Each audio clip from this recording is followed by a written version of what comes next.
अदिति चौहान। जी ma'am आपका parcel. भैया नहीं चाहिए प्लीज। मैम अगर आपको नहीं चाहिए तो आपने जहाँ से ऑर्डर किया है वहाँ से आप रिटर्न रिक्वेस्ट डाल दीजिए, वापस हो जाएगा, पर यहाँ तो आपको लेना पड़ेगा। ठीक है दीजिए। मैम हाँ एक गिलास पानी मिलेगा? भैया आप कहीं और पी लो पानी प्लीज। मैम बहुत ज़ोरों की प्यास लगी है। ठीक है लाती हूँ।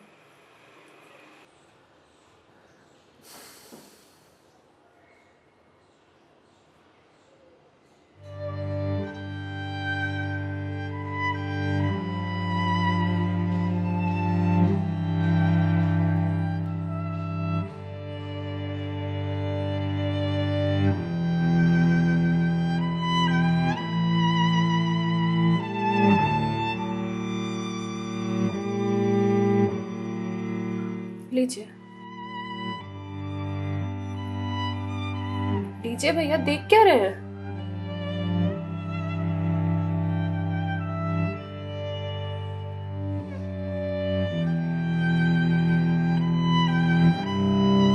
मैम आपको कोई दिक्कत है?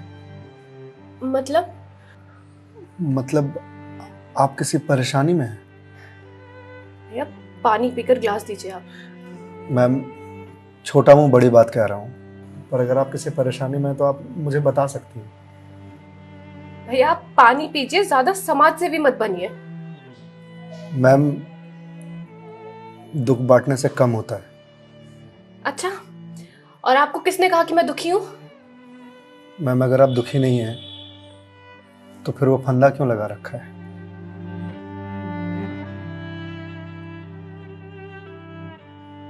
मैम मैंने सुना है खुशियां बांटने से बढ़ती हैं और दुख बांटने से कम होता है।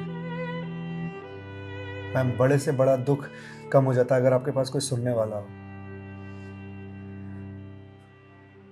मैम प्लीज़ मैम रोइए मत मैम। मैम देखिए ये तो मुझे नहीं पता कि आपको क्या परेशानी है, पर अगर आप मुझे बताएंगे तो शायद मैं कोई सॉल्यूशन निकाल पाऊँ। नहीं, कोई मेरे लिए कुछ नहीं कर सकता। मेरे पास अब मरने के अलावा कोई ऑप्शन नहीं है। मैम ऑप्शन तो ढूंढने से मिलता है ना। आप एक बार मुझे बताइए ना, शायद मैं कोई जीने का ऑप्शन ढूंढ पाऊँ आपके लिए। क्यों बताऊं तुम्हें? क्या कर लोगे तुम? मैंने बोला ना, मेरी हेल्प कोई नहीं कर सकता है। मैम आप अगर मुझे नहीं बताएंगे तो मैं वैसे भी कुछ नहीं कर पाऊंगा, पर अगर आप मुझे बताएंगे तो शायद मैं कोई हल निकाल पाऊं। और अगर कोई हल नहीं निकला तो आप तो वैसे भी सुसाइड करने जा रहे थे, तो जाने से पहले अपना दुख मुझे बताते जाइए प्लीज।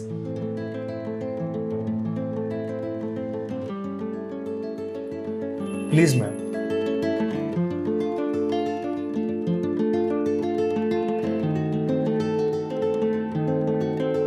मैं ईएमआईज़ के चक्कर में फंस चुकी हूँ। मतलब मैम?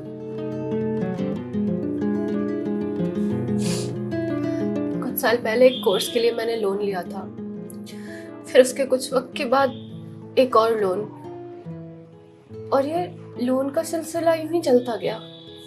इस महंगाई के जमाने में पैसे की जरूरत तो हर किसी को पड़ती है, मुझे भी थी। मैंने प्राइवेट कंपनी से भी लोन लिए, ज्यादा ब्याज पर, और अब मैं उन्हें चुका नहीं पा रही हूँ। क्यों मैम, आपके पास जॉब तो होगी ना? जॉब थी, पर मैं जिस कंपनी में जॉब करती थी उस कंपनी ने मुझे ये कहकर टर्मिनेट कर दिया कि फाइनेंशियल लॉस के कारण वो मुझे और मुझ जैसे कुछ एम्प्लॉयज को सैलरी नहीं दे सकते। तो मैम आप किसी और कंपनी में ज्वाइन कर लो, बहुत सारी कंपनीज हैं यहाँ तो। तुम्हें क्या लगता है मैंने अप्लाई करने का ट्राई नहीं करा होगा?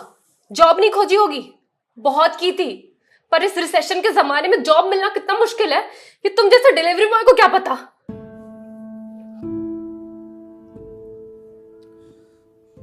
आई एम सॉरी मैम, शायद आप सही कह रही हैं, मुझे इस बारे में कोई जानकारी नहीं। जॉब जाने के बाद मेरे से चीजें हैंडल नहीं हो रही हैं। बैंक से रोज कॉल्स आते हैं ईएमआईज़ भरने के लिए, और प्राइवेट कंपनी वाले फोन कर करके धमकियां दे रहे हैं। मैं इस लोन के जंजाल में फंसती चली जा रही हूँ, और अब मेरे पास सुसाइड के अलावा कोई और ऑप्शन नहीं है। मैम ऑप्शन क्यों नहीं है? आप ये बात अपने घर में बता सकती हैं, अपने पापा को बता सकती हैं। नहीं, मैं ये बात अपने पापा को नहीं बता सकती। क्यों मैम? मेरे पापा रिटायर हो चुके हैं, उनके ऊपर पहले से घर की बहुत रिस्पॉन्सिबिलिटीज है। वो मेरी शादी के लिए पैसे भी जोड़ रहे हैं। मैं उनसे किस मुंह से पैसे मांगू? मुझे पढ़ाने के लिए, बाहर भेजने के लिए उन्होंने ना जाने रिश्तेदारों से कितने ताने सुने होंगे। और अब जब मैं उन्हें ये जाकर बोलूंगी तो लोग क्या कहेंगे? मैम पैसे आपको अपने पापा से मांगने हैं या लोगों से? पापा से लेने हैं। तो फिर अब लोगों का क्या है? लोगों का तो काम है कहना, वो तो कहते रहेंगे। पर मैं किस मुंह से जाके अपने पापा को ये बोलूं? किस मुंह से मांगू पैसे उनसे? जिस उम्र में मुझे उनका बोझ उतारना चाहिए, सहारा बनना चाहिए, उस उम्र में मैं उन पे ही बोझ बनूं?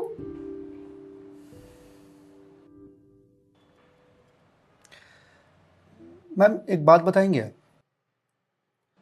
बचपन में आपके सबसे फेवरेट चीज क्या थी?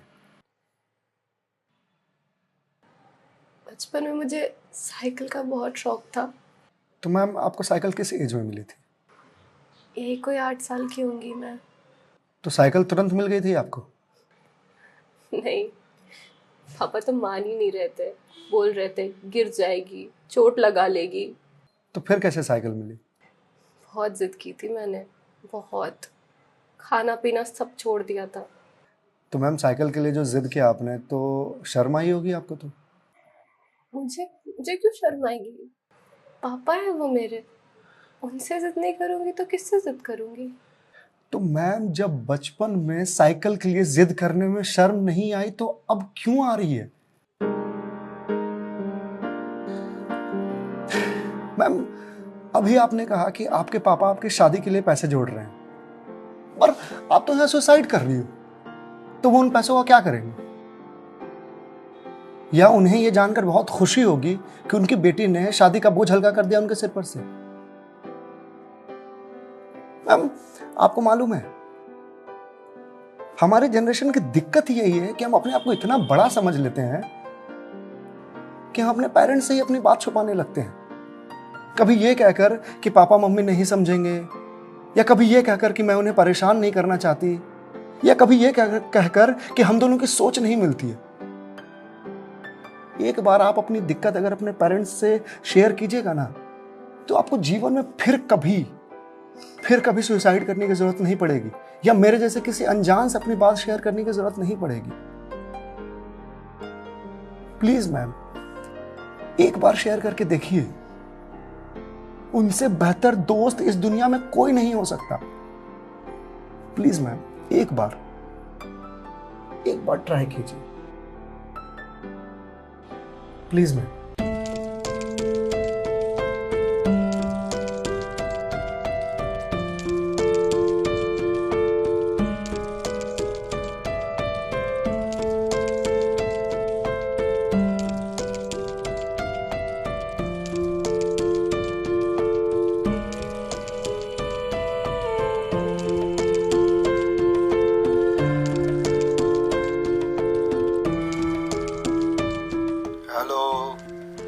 हेलो पापा।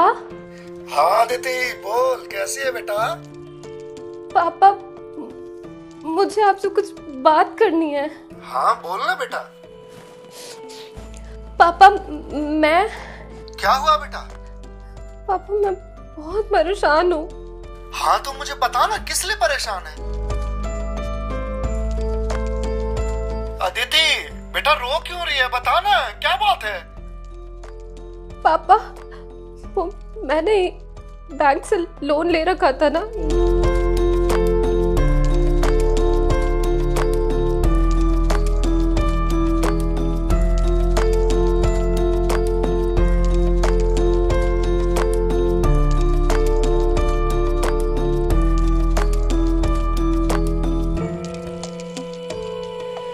देख बेटा, जो हो गया सो हो गया, तू चिंता मत कर, मैं हूं ना, अभी तेरा बाप जिंदा है, मैं काम करता हूँ, मैं कल ही तेरे पास आता हूँ, तू बिल्कुल भी चिंता मत कर।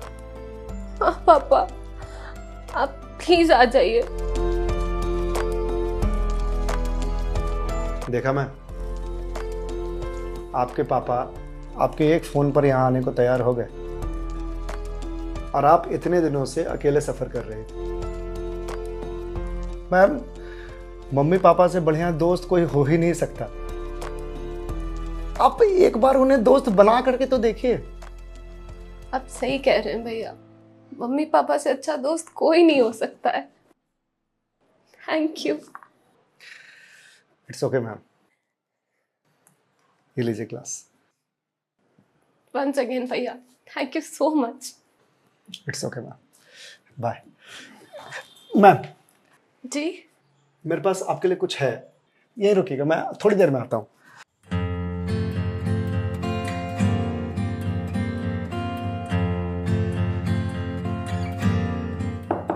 मैम। जी भैया।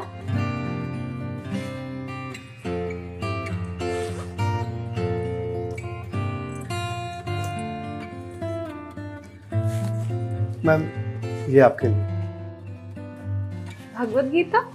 जी मैम। मैम, 2020 का साल मेरे लिए बहुत बुरा था। कोरोना में मेरी जॉब चली गई। पहले के कुछ महीने जो थे वो तो सेविंग्स से निकल गए, लेकिन उसके बाद के कुछ महीने बहुत ज़्यादा टफ था। मेरे ऊपर भी आपके ही तरह बहुत सारे EMIs थे जो मैं पे नहीं कर पा रहा था, जिस वजह से मैं बहुत परेशान था और सुसाइड करने की सोचने लगा था। और एक दिन तो सुसाइड करने निकल भी गया था, लेकिन पापा ने मुझे पकड़ लिया। पहले तो बहुत डांटा,